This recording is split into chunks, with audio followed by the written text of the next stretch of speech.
Senior صحافی اور column نگار محمد بلال غوری نے کہا ہے کہ الیکشن کمیشن کی جانب سے انتخابی نشان سے محروم کیے جانے کے بعد اگر تحریک انصاف کو عدلیہ سے بھی ریلیف نہ ملا تو پی ٹی آئی اپنے اتحادی شیخ رشید احمد کی جماعت عوامی مسلم لیگ کے ذریعے قلم دوات کے انتخابی نشان پر امیدوار کھڑے کر سکتی ہے، یا پھر الیکشن کمیشن میں رجسٹرڈ دیگر 175 سیاسی جماعتوں میں سے کسی کے ساتھ بھی اتحاد کیا جا سکتا ہے۔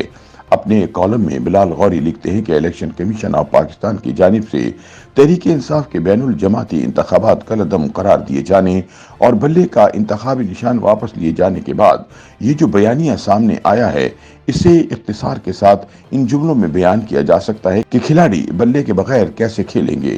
یہ تو نہایت غیر منصفانہ اور امتیازی سلوک ہے۔ چونکہ نونہالہ نے انقلاب کی تاریخ 10 اپریل 2022 سے شروع ہوتی ہے، اس لیے وہ کسی بھی زیادتی کے بعد چیخ اٹھتے ہیں کہ پاکستان کی تاریخ میں پہلی بار کسی مقبول ترین سیاسی جماعت کے ساتھ یہ سلوک کیا جا رہا ہے۔ ایسی صورت میں تاریخ کا جائزہ لینا ضروری ہے۔ جب ذوالفقار علی بھٹو نے پاکستان پیپلز پارٹی کی بنیاد رکھی تو تلوار کا انتخابی نشان منتخب کیا گیا۔ پیپلز پارٹی نے 1970 اور پھر 1977 کے عام انتخابات تلوار کے انتخابی نشان پر لڑے۔ قائد عوام ذوالفقار علی بھٹو کے نام کی مناسبت سے اس تلوار کو حضرت علی کی تلوار کے طور پر پیش کیا جاتا تھا۔ 1977 کے عام انتخابات میں حکومت مخالف پاکستان قومی اتحاد کو حل کا انتخابی نشان دیا گیا تھا، اور توقع یہ تھی کہ اس انتخابی نشان کے ساتھ بھرپور مہم چلانا ممکن نہیں ہوگا۔ لیکن پی این اے نے سما باندھ دیا اور ہر طرف ایک ہی نعرہ سنائی دیتا تھا، حل نے مچا دی ہلچل۔ جنرل ضیاء الحق عنان اقتدار پر قابض ہوئے تو 1985 کے غیر جماعتی انتخابات کے دوران تلوار کو انتخابی نشان کی فہرست سے نکال دیا گیا۔ پیپلز پارٹی نے 1988 کے عام انتخابات میں بے نظیر بھٹو کی قیادت میں حصہ لینا تھا، مگر تلوار کا انتخابی نشان نہ مل سکا۔ چنانچہ تیر کا انتخابی نشان لے لیا گیا۔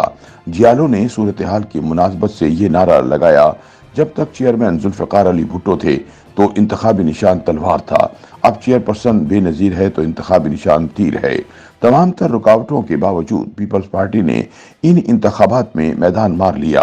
بلال غوری بتاتے ہیں کہ بعد ازاں طویل جدوجہد کے بعد پیپلز پارٹی 2018 میں پرانا انتخابی نشان تلوار لینے میں کامیاب ہوئی۔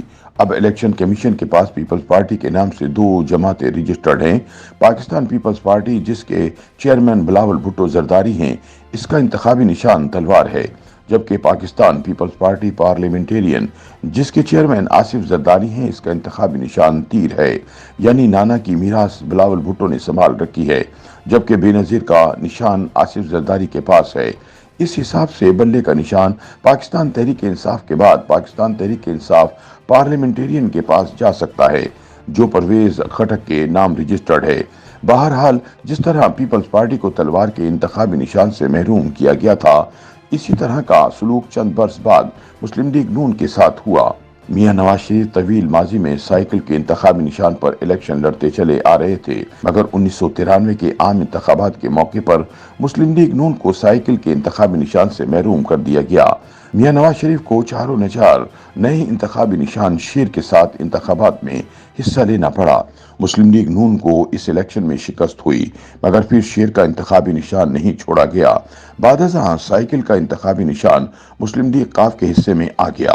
مسلم لیگ نون کو دوسری بار اس طرح کی صورتحال کا سامنا 2018 میں سینٹ انتخابات کے دوران کرنا پڑا۔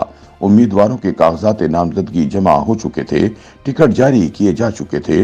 سپریم کورٹ کے ایک بینچ نے فیصلہ دیا، چونکہ نواز شریف تاحیات نااہل قرار پائے ہیں، لہٰذا وہ کسی سیاسی جماعت کی قیادت کرنے کے لیے اہل نہیں رہے، اور بطور پارٹی سربراہ انہوں نے جو فیصلے کیے ہیں وہ کالعدم قرار دیے جاتے ہیں۔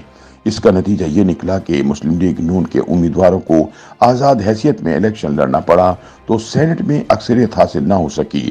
تب تو اعلیٰ عدلیہ کے ذریعے ہی سیاسی بندوبست کیا جا رہا تھا، اس لیے کوئی جائے پناہ نہیں تھی، مگر تحریک انصاف کو یہ گوشہ عافیت میسر ہے۔ الیکشن کمیشن کے فیصلے کو ہائی کورٹ اور پھر سپریم کورٹ میں چیلنج کیا جا سکتا ہے۔ بلال غوری کہتے ہیں کہ پی ٹی آئی کو اگر عدالتوں سے ریلیف نہیں ملتا تو ایسی صورت میں بھی کئی متبادل آپشن موجود ہیں۔